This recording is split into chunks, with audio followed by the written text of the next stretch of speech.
मला अनगरकरांचा नाद करायचा नाही एवढंच मला ते दिसलं. राजन मालक तुम्ही विस्थापितांची लढाई लढायला बरोबर आला.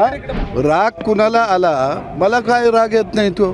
खरं तर सध्या तुम्ही प्रचाराला आला होता, मात्र प्रचार वेगळ्याच ठिकाणी जाताना दिसला. कारण ज्या पद्धतीनं राजन मालकाच्या मुलानं त्या ठिकाणी नाद करा पण अनगरकरांचा करू नका अशा पद्धतीनं उपमुख्यमंत्र्यांना चॅलेंज दिलं होतं. काही दिवसापूर्वी उपमुख्यमंत्र्यांचा पण दौरा झाला, त्यांनी सुद्धा त्याची दखल घेत फुगा हा फुटत असतो असं म्हणलं. दहशत फार काळ चालत नाही, मात्र तुम्ही त्यांच्या जे वक्तव्य होते त्याचं समर्थन केलेलं आहे. कशा पद्धतीनं पाहता या सर्व गोष्टीकडे? अरे बाबा, निवडणुकीमध्ये ज्यावेळी विजय मिळतो त्यावेळी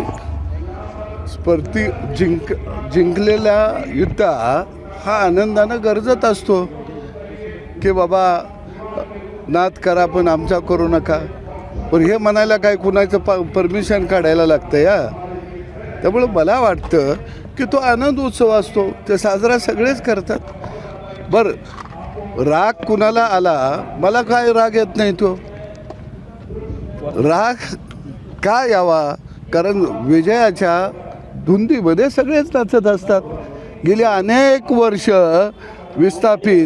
प्रस्थापितांच्या विरोधामध्ये लढत होते आणि प्रस्थापित नुसते गुलाल उधळत होते आणि विस्थापित बांधावरनं बघत होते.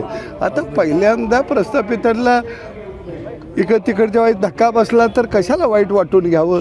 आम्ही बी सोसलंय तसं सोसायचं नाही. मला फक्त टी व्हीवर मी बघितलं, मला अनगरकरांचा नाद करायचा नाही एवढंच मला ते दिसलं. ती पुढं बातमी कशी गेली मला काही माहिती अजित पवार नाद करा पण अनगरकरांचा करू नका नाही. आता ते तुम्ही बोलताय, मला ते ऐकूच आलं नव्हतं त्यावेळेचं. त्याच्या पुढचं मला ऐकू आलं, तेवढं मी सांगितलं. आता सांगताना मला की म्यानामध्ये गोरखत लागलेलं तलवार नेमकं काय तो प्रकार?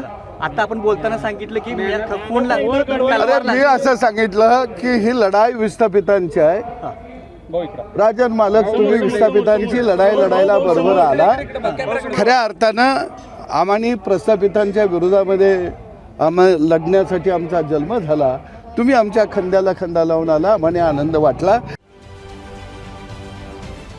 महाराष्ट्रातील सर्व बातम्यांचे विश्वासार्ह व्यासपीठ सकाळच्या सर्व सोशल मीडिया प्लॅटफॉर्मला लाईक, फॉलो आणि सबस्क्राईब करा. तसंच सर्व नोटिफिकेशनसाठी बेल आयकॉन प्रेस करायला विसरू नका.